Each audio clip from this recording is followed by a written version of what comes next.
8 bagay na hindi ko pinagagastusan or hindi ko binibili habang andito po kami sa Canada. Even for my son, I don't buy physical books. We don't buy souvenirs. I don't buy luxury bags.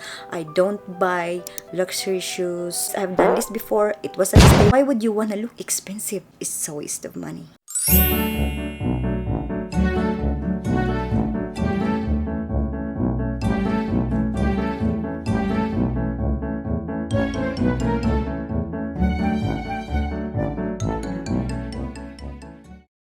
Hi guys! Welcome back po sa aming channel. And in today's video, pag-uusapan po natin kung ano yung 8 bagay na hindi ko pinagagastusan or hindi ko binibili habang andito po kami sa Canada.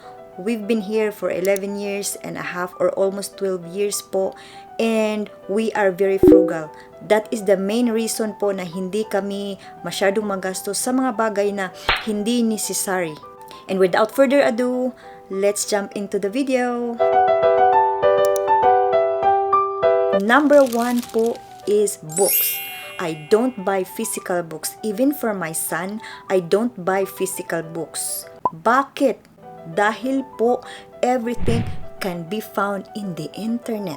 You can find everything in YouTube, blogs, even ChatGPT will tell you everything you want to know, except for, the bad, negative things, because it will not give you that information. But everything else na gusto nyo malaman sa internet, or everything else na gusto nyo malaman sa buhay, like how to make money online, how to start an online store, how to make money in YouTube, every single thing po guys, everybody's sharing this information because nowadays, as you may know it, people are making money kung nagsishare sila. Just like YouTube. People are making money if they share their knowledge on how to do certain things, even step by step, you guys. It's like everything is in the internet. Kumbaga, kung hindi nyo po ginagamit itong mga what we have today, like the accessible information what we have today in the internet, sayang po guys. Back in the day, the era na yung mga tao na knowledgeable in certain things, wealthy, or yung mga tao na they're doing well in life, they know the secret and they're gatekeeping it. They don't want to share it. Because why would, they don't find the reason to share it. Because why would they share it kung hindi naman nila pagkakitaan, di ba? Everybody, every single bits and pieces of information, you guys, if you wanna know something, nasa internet na po. You can even find videos and some people will even show you how to do it, step by step, every single step of the way. So, kahit na ako po, ay hindi ako masyado naano sa traditional education sa atin kasi I've gone through college, I finished university, and back in the Philippines, I know how theory were being taught.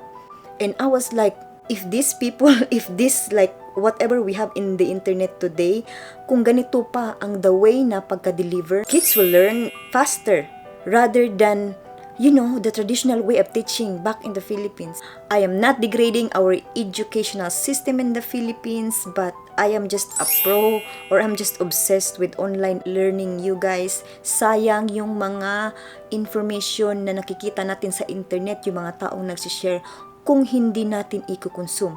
Because I myself, I consume many hours of content in a day, and most of them are something na makakatulong po sa akin in any ways, like updating my skill, updating my knowledge about certain things na gusto kong malaman. That's why some people are asking me, how did you know this? How did you learn this skill? How did you know how to make a website when you were when you took a nursing course, like your course is nursing, then how did you learn to make a website? Guys, it was just from the internet. I learned everything from the internet. I learned marketing, every single thing na may apply ko po sa business ko. I learned every single thing in the internet.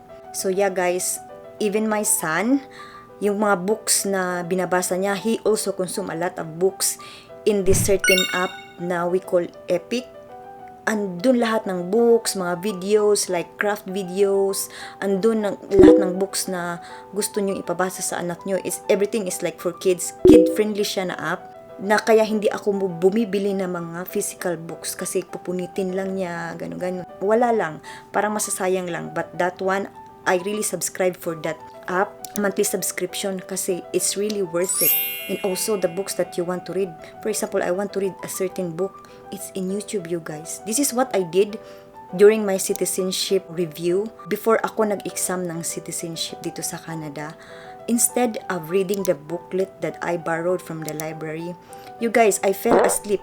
I feel so sleepy. I doze off kung magbabasa ako ng libro. So instead, what I did was, in the Canadian government website citizenship page, there is an audiobook there, or there is the audio version of the booklet. Yun ang kinukonsume ko. I sit down for 3 hours, 4 hours na magtatahi ako or whatever chore I'm doing. Kinukonsume ko yun over and over again. And then I take the quizzes. Luckily guys, because of that, I was able to just have one mistake in my citizenship test because of that. Because I find it na madali kong ma-absorb yung information from the book if it's through audio version, rather than reading it with my eye, because I don't have the time to read also, you guys. I don't have the time to read, but yung audio, kahit na anong ginagawa mo, you can listen to it and your brain will absorb it. Trust me, your brain will absorb it, and if you keep repeating the audio over and over again, you will just be surprised na ma-encounter mo yung question or that certain topic sa quiz and you were like, yeah, I think I know this. It's just because of the audiobook. Your brain was taking the information na naririnig mo. So yeah, I don't buy physical books for that reason. And also, it's because there are tons of courses out there, guys. If you wanna really learn something step by step na talagang everything will be there, they will really show you step by step kung paano gawin ang isang bagay. Every single thing. If you really wanna learn something, buy a course. Yung course po guys, there are, of course, not everything, but courses are really good. Grabe. Kasi i-share talaga nila kung ano yung mga sekreto nila on how they did a certain thing, how they were successful. Kaya if you are hesitant dun sa mga course na yan, of course, you will research on your own first, find reviews for a certain course kung maganda ba talaga siya before you buy. But most courses, guys, they will refund you once you're not fully satisfied kung anong nandoon.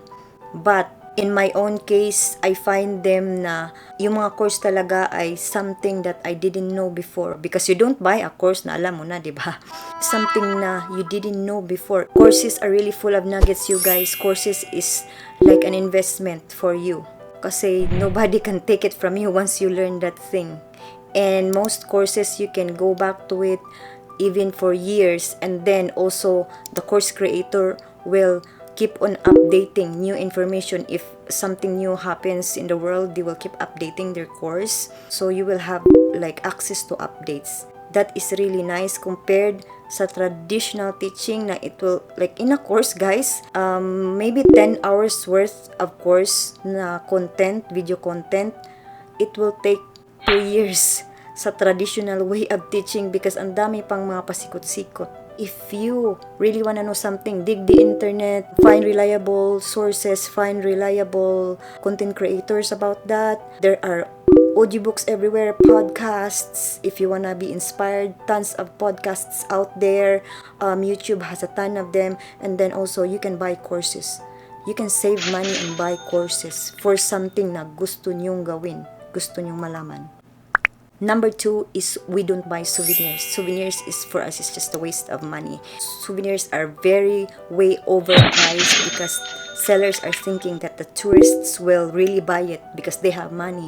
They have money for this vacation. We maybe will buy one thing kung gusto talaga namin na mag-gift to someone na galing talaga dun sa kung saan kami nag-travel. But we don't really travel a lot too. Like, probably like once a year, twice a year during the summer. But aside from that, yeah, we're not really like into travel for the reason na mahal mag-travel, guys. Traveling is expensive, and with our situation right now, even though we don't have debts, but we're still in the process of like making investments, maybe in the future.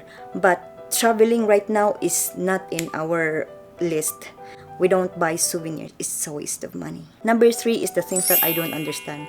Guys, I've done this before. It was a mistake and I've learned a lot.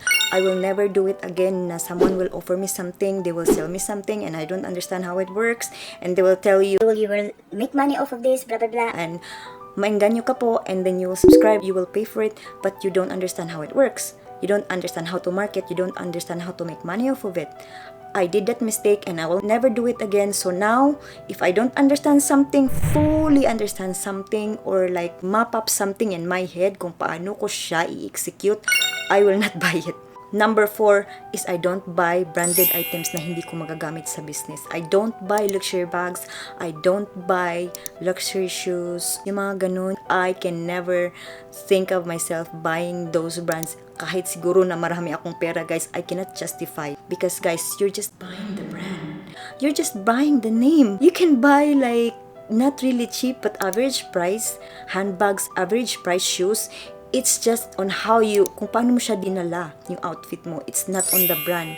I tell you guys, it's not on the brand. It's just, you're wasting money off of these items. You're thinking, I can sell it in the future for way more.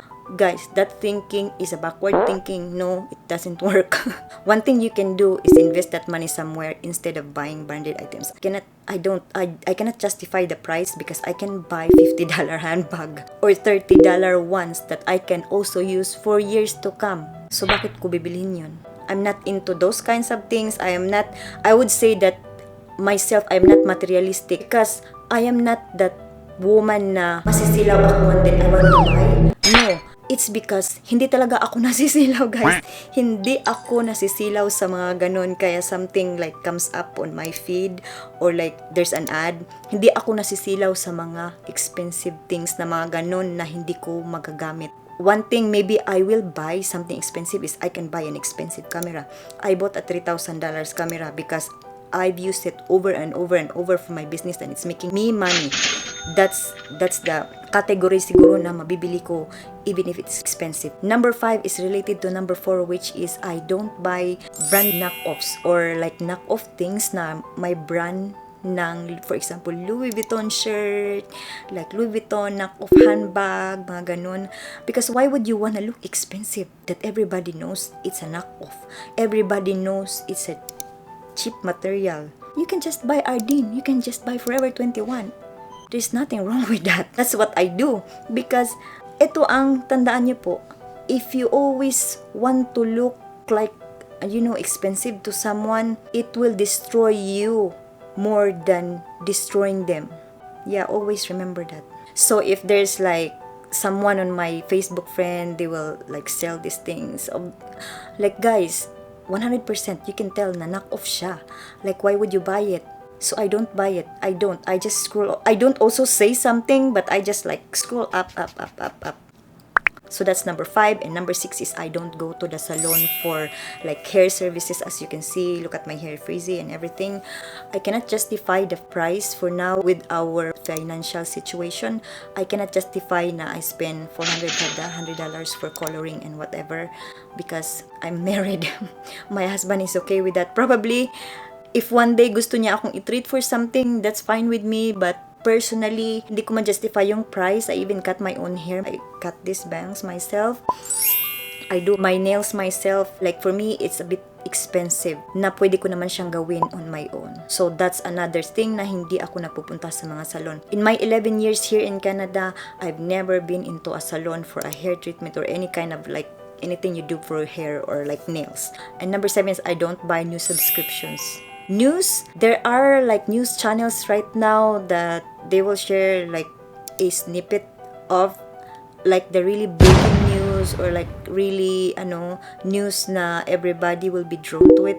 They will just share a snippet of it in their Facebook page or whatever, and then when you click it, it will go to their website and then you have to subscribe in order to read everything. I'm like, no, because 5 days from now I know it will go into like you can search it in Google and like it will be everywhere. In this era, guys, the news will spread like wildfire. People will keep sharing it. If it's something na controversial or viral, people will keep sharing it na hindi mo na kailangan magbayad. So why would I buy for news subscriptions? Even Netflix, I cut off our Netflix and our Disney because frugality really like sink in with me these days, and if I don't use it, why would I subscribe to it? I would rather subscribe to something na magagamit sa business ko, just like I subscribe to Amazon because I buy things for my business from Amazon, and Amazon Prime, you can get it for 2 days. It's like an advantage for me na madali ko siyang matanggap. And free shipping din siya. Then, I also subscribe for like music download for my YouTube channel. Something na I would think it will help with my goal. That's something I subscribe. Other than that, it's just a waste of money. Number 8 is meal subscriptions. Maybe if they'll sponsor me, I will take it. But if I pay for it, I cannot justify, because meal subscriptions, you guys, that's the food that we don't usually, we're not used to that food. So maybe I'm thinking na if we take it, if we subscribe to it, then it's just gonna go to waste because we don't really like eat that much kind of food. So I don't. But meal subscriptions are everywhere these days, you guys. While you're scrolling on Facebook, it's there. While you're watching your favorite vlogger, they were sponsored by these meal subscriptions, and they're like different brands or different companies doing this these days. But I'm not drawn to it. I'm never gonna buy meal subscriptions. And those are the 8 things, you guys, that I will never buy, or I will never buy again, or I will never spend money on again. Dahil hindi ko po siya ma-justify, because right now we're frugal because we have this goal that we wanna get. We have this goal na gusto naming ma-achieve in the future, in the near future, hopefully. So we are hyper-focused on that goal, so we don't buy these things that will not help with our goal achievement. So I hope you find this video helpful today. And you guys, if you haven't subscribed, I would really appreciate it if you subscribe and like this video. And thank you so much for watching. Sana po ay manood pa kayo sa aming mga future videos. Thank you so much for being here. Bye bye.